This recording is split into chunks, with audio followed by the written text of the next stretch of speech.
அவர்கள் இப்போ அமெரிக்க அதிபராக பதவியேற்றதுக்கு அப்புறம் அவருடைய பொருளாதார நடவடிக்கை அப்படின்றது உலக அளவுல ரொம்ப வியப்பா பார்க்கப்படுது. டாரிஃபா இருக்கட்டும், இல்ல வந்து அமெரிக்கர்கள் அதாவது மேக் அமெரிக்கா கிரேட் அப்படின்னு சொல்லக்கூடிய விஷயங்கள். ஸோ ட்ரம்பினுடைய இந்த ஒரு எக்கனாமிக் பாலிசின்றது அமெரிக்காவுக்கு எந்த அளவுக்கு பயன்படும்? அந்த வண்டி எத்தனை நாளைக்கு ஓடுவதற்கான வாய்ப்பு இருக்கு? கொஞ்ச நேரத்துக்கு முன்னாடி தான் பேசணும். அமெரிக்காவோட மிகப்பெரிய பலமே என்னன்னா, உலகம் முழுக்க இருக்கக்கூடிய திறன்மிக்க அந்த மனிதர்கள, தொழிலாளர்கள தன்னோக்கி இழுக்கிறது அப்படின்ற ஒரு காந்தம் அவ்வளவு நாளா இருந்துச்சு. ஆனா, இன்னைக்கு இவருடைய மெகா அந்த அந்த அ அந்த பிரச்சாரத்தோட முக்கியமான நெடியே என்ன அப்படின்னா, அயலவர்கள் நம்ம ஊர்ல வந்து தங்கி நாட்ட நாசம் பண்ணிட்டாங்க.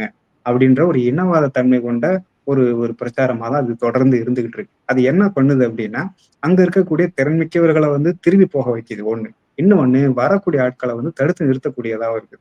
அப்போ இவங்க என்ன ஆனா அதே சமயத்துல இவங்களுடைய பொருளாதாரத்தையும் சரி, இவங்களுடைய உற்பத்தியும் சரி மீள கட்டமைக்கணும் அப்படின்னா, உங்களுக்கு திறன்மிக்க தொழிலாளர்கள்ன்றது ரொம்ப ரொம்ப மிக அடிப்படையானது, முக்கியமானது. என்ன ஒரு நீங்க உதாரணத்துக்கு சொல்லணும்னா, இங்க இருந்த TSMC மற்ற நிறுவனங்கள எல்லாம் எங்க ஊர்ல வந்து நீங்க தொழில் தொடங்குங்க அப்படின்னு சொல்றாங்க. ஆனா அதுக்கான தொழிலாளர்கள் எங்க போவாங்க? அதுக்கான திறன்மிக்க, அதுக்கான தகுதி வாய்ந்த தோழர்கள் உங்கள்ட்ட இருக்கிறாங்களா? அப்படின்னா ரொம்ப குறைவா இருக்கிறாங்க அப்படின்றதுதான் இந்த சாம்சங் நிறுவனமும் சரி, இங்க இருக்க TSMC நிறுவனமும் சரி, தொடர்ந்து அவங்கள்ட்ட வந்து புகார் அளிக்கிறாங்க. அப்போ இவங்களுடைய தேவைன்றது திறன்மிக்க தோழர்களா இருக்குது. ஆனா இவர் எடுக்கக்கூடிய அந்த அரசியல் முடிவு, இவர் எடுத்திருக்கிற அரசியல் என்னவா இருக்குது அப்படின்னா, அதுக்கு எதிரானதா இருக்குது.